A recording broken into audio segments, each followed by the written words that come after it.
LMA, disilahkan.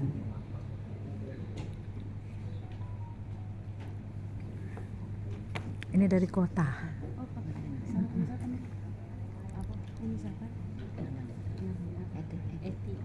Eti itu Aisyah. Warahmatullahi wabarakatuh. Alhamdulillahirabbil alamin.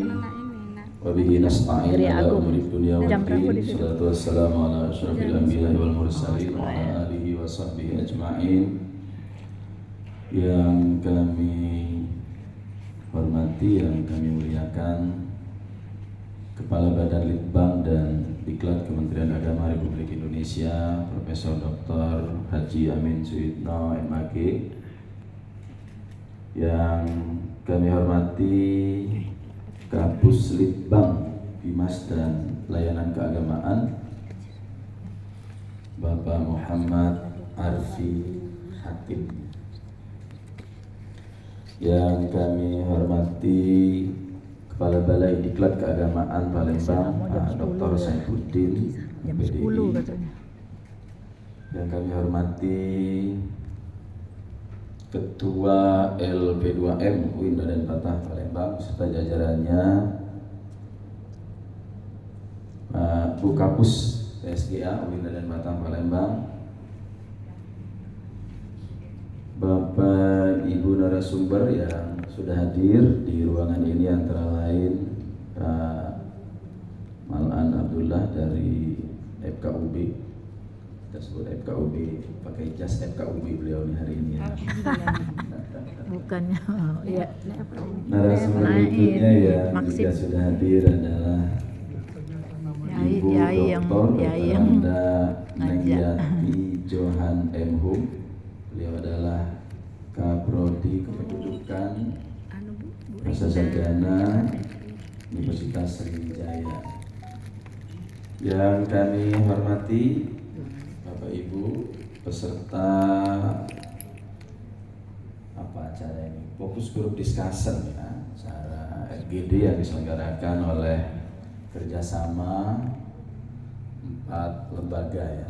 Ada Badan Litbang melalui Kapus Litbang, Bimas dan Layanan Keagamaan, kemudian PSGA UIN Raden Patah Palembang, berikutnya adalah Kanwil Kementerian Agama Republik Indonesia Sumatera Selatan.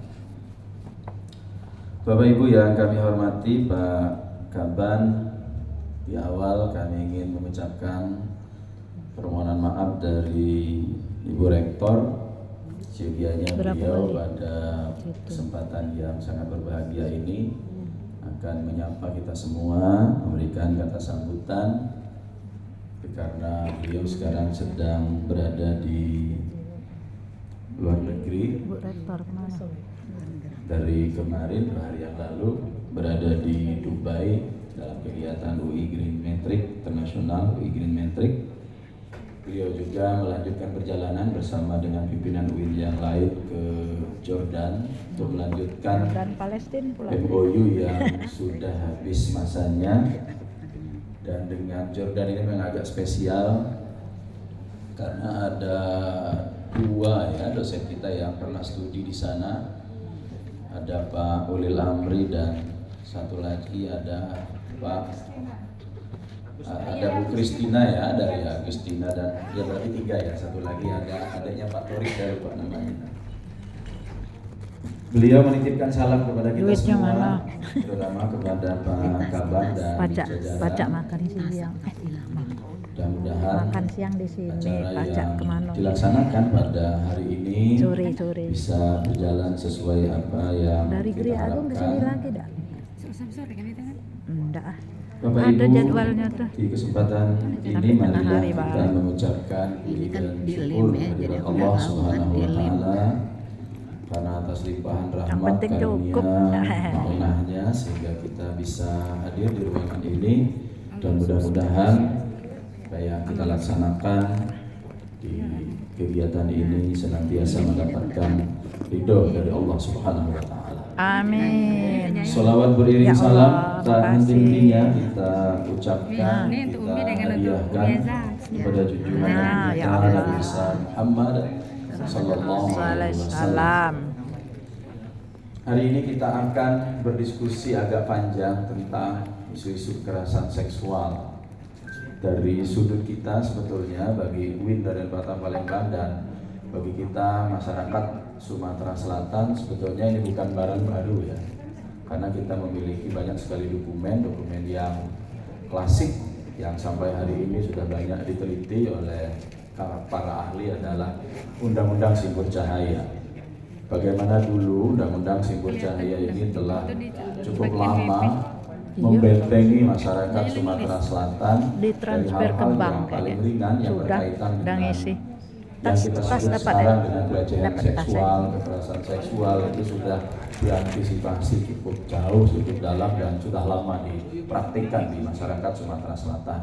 Iya. Hal yang paling sepele misalnya, dulu kita misalnya ada kenal budaya ngapel gitu ya, budaya datang ke rumah calon pada malam minggu misalnya. Cewek belum itu tentu dikenal calon, misalnya antara lain ada istilah apa ya, kumbang melilit kandang gitu ya, istilah-istilah adat yang digunakan, tidak menggunakan istilah-istilah fikih gitu ya, istilah-istilah hukum, tidak digunakan istilah seperti itu, tapi yang digunakan adalah istilah-istilah adat.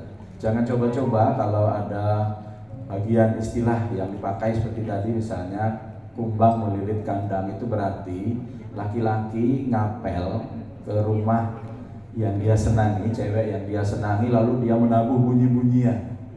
Dan kalau kumbang itu kan berisik gitu ya.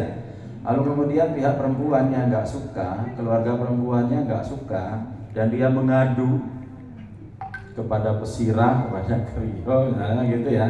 Itu bisa dikenakan denda cukup tinggi. Ya Allah. Dendanya itu sampai 12 ringgit. Kalau di kurs sekarang ya 12 ringgit itu cukup tinggi. Hal-hal seperti misalnya persoalan ngintip. Ngintip saja dulu itu aturannya sangat ketat.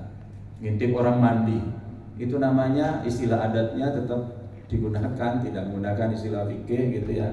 Itu kalau yang pernah mempelajari atau membaca Undang-Undang Simbol Cahaya misalnya, itu namanya istilah adatnya bengkarung jengal-jengul.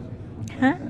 Bengkaru. Bapak Ibu, kalau misalnya kita melakukan ngintip yang disebut dengan bengkarung jengal-jengul itu juga hukumannya cukup tinggi. Ada denda semuanya dalam bentuk ringgit. Ngintip, bentit, Apatah tahu. lagi misalnya